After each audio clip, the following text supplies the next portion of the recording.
हे इतर राज्यात चालणार नाही. रिक्षा चालकांना मराठी यायला हवं ही भूमिका जर सरकारची असेल किंवा सरकारच्या संबंधित मंत्र्यांची असेल तर त्याच्यावरती प्रतिवाद करण्याची गरज नाही. आपण या शहरामध्ये येऊन रोजीरोटी कमावत आहे. आपल्या रिक्षात बसणारे बहुसंख्य लोक मराठी असतात. आपल्याला मराठी येत नसल्यामुळे गैरसमज निर्माण होतात, मारामाऱ्या होतात, वाद होतात. त्याच्यामुळे तुमच्या सोयीसाठी मराठी शिकायला पाहिजे. पण सरकारला आव्हान देण्याची भाषा यात केली जाते मराठीच्या मुद्द्यावर. सरकारला आव्हान म्हणजे महाराष्ट्राला आव्हान. सरकार कोणाचे आहे असं आम्ही मानतो. काय झालं, देवेंद्र फडणवीस यांची जी मधल्या काळात गर्जना होती, महाराष्ट्रात सक्ती फक्त मराठीची, ही त्यांची गर्जना होती. महाराष्ट्रात सक्ती फक्त मराठीची.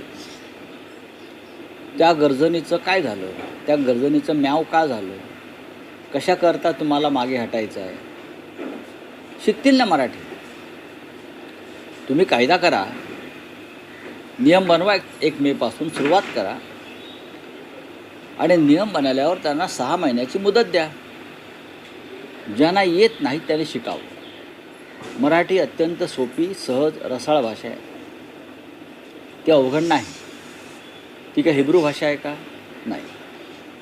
ती आफ्रिकन भाषा आहे का? नाही.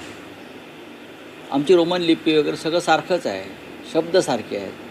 मग तुम्ही शिकणार नाही म्हणजे काय? खरं म्हणजे जर सरकार मागे हटत असेल मराठीच्या प्रश्नावर तर ज्या मंत्र्यांनी हा विषय सुरू केला,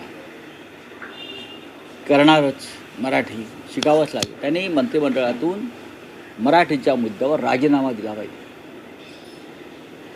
जर महाराष्ट्र सरकार, जसं चिंतामणराव देशमुखांनी दिला होता केंद्रात, जर मराठीच्या मुद्द्यावर, महाराष्ट्राची राजभाषा असताना मराठीच्या मुद्द्यावर सरकार मागे हटत असेल तर जर ते मंत्री स्वाभिमानी असतील आणि खरोखर मराठीप्रेमी असतील तर त्यांनी ताबडतोब राजीनामा दिला पाहिजे आणि दूर व्हायला पाहिजे आणि मराठीसाठी लढायला पाहिजे. ते करणार आहेत का?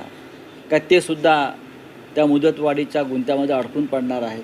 Bureau report HN network.